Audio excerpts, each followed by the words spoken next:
OnePlus ले आफ्ना दुईवटा कमालका स्मार्टफोन OnePlus 8T र OnePlus 8T Pro 14 अक्टोबरदेखि इन्डियन बजारमा लन्च गर्दैछ र OnePlus 8T Pro भने अलिकति पछि देख्न मिल्नेछ। आज भने OnePlus 8T को बारेमा कुरा गर्नेछु। के फिचर स्पेसिफिकेसन रहेका छन् र प्राइस के कति रहनेछ र नेपाली बजारमा कहिलेसम्म देख्न सकिनेछ सम्पूर्ण जानकारी दिनेछु र भिडियो अन्तिमसम्म हेर्नुहोला। भिडियो सुरु गर्नुभन्दा पहिला हजुरहरूलाई एउटा सानो बिन्ती गर्न चाहन्छु। सबैभन्दा पहिला भिडियोलाई लाइक गरिदिनु होला र तलपट्टि देख्न सक्नुहुन्छ रातो बटन, त्यसलाई थिचेर च्यानललाई सब्स्क्राइब गर्नुहोला र साथमा रहेको नोटिफिकेसन बेल आइकनलाई दबाएर अल नोटिफिकेसनलाई पनि अन गर्नुहोला ताकि मैले जति पनि नयाँ भिडियो अपलोड गर्छु सबैभन्दा पहिला नोटिफिकेसन हजुरहरूलाई मिल्नेछ। नमस्कार, टेक्निकल सन्दीप युट्युब च्यानलमा हजुरहरूलाई स्वागत छ र म हुँ सन्दीप मल्ल। आउनु सुरु गरौँ टेक्नोलोजीको ज्ञान टेक्निकल सन्दीपसँग।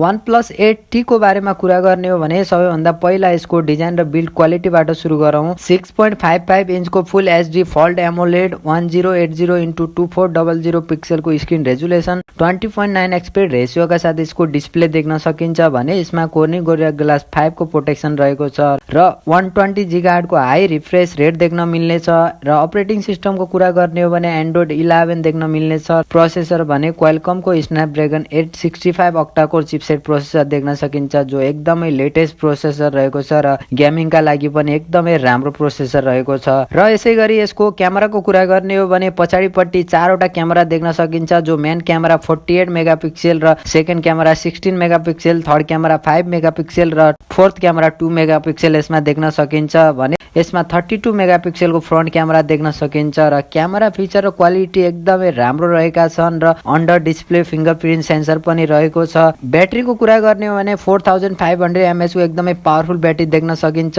65 वाटको super fast charger, USB type C 3.1 port देख्न सकिन्छ जो एकदमै राम्रो रहेको छ र एकदमै छिटो चार्ज हुन्छ जो एकदमै कमालको कुरा हो। र भेरिएन्टको कुरा गर्ने हो भने दुईवटा भेरिएन्टमा देख्न सकिनेछ जो 8GB प्लस 128GB र 12GB प्लस 256GB वाला देख्न मिल्नेछ र प्राइसको बारेमा कुरा गर्ने हो भने अहिले भने 8GB प्लस 128GB वाला भेरिएन्टको मात्र प्राइस लिक भएको छ जसको 51,990 रुपियाँ जो इन्डियन प्राइस रहेको छ र नेपाली बजारमा यसको प्राइसको बारेमा कुरा गर्ने हो भने 95 देखि 99,000 को बीचमा देख्न मिल्नेछ र OnePlus 8T को ओभरअल डिजाइन फिचर र स्पेसिफिकेसनलाई हेर्ने हो भने फोन एकदमै राम्रो रहेको छ। मलाई भने OnePlus का फोनहरूको प्राइसिङहरू एकदमै हाई लाग्छ र हजुरहरूलाई OnePlus 8T लाई लिएर कतिको एक्साइटेड हुनुहुन्छ र फोन कस्तो लाग्यो र सबैभन्दा के कुरा राम्रो लाग्यो त्यो भने कमेन्ट गर्नु होला र भिडियो मन परे भिडियोलाई लाइक अनि शेयर गर्नु होला र अहिलेसम्म पनि टेक्निकल सन्दीप युट्युब च्यानललाई सब्स्क्राइब गर्न छुट्नु भएको छ भने या बिर्सिनु भएको छ भने तलपट्टि देख्न सक्नुहुन्छ रातो बटन, त्यसलाई थिचेर च्यानललाई सब्स्क्राइब गर्नु होला र साथमा रहेको नोटिफिकेसन बेल आइकनलाई दबाएर अल नोटिफिकेसनलाई पनि अन गर्नु होला ताकि मैले जति पनि नयाँ भिडियो अपलोड गर्छु सबैभन्दा पहिला नोटिफिकेसन हजुरहरूलाई मिल्नेछ।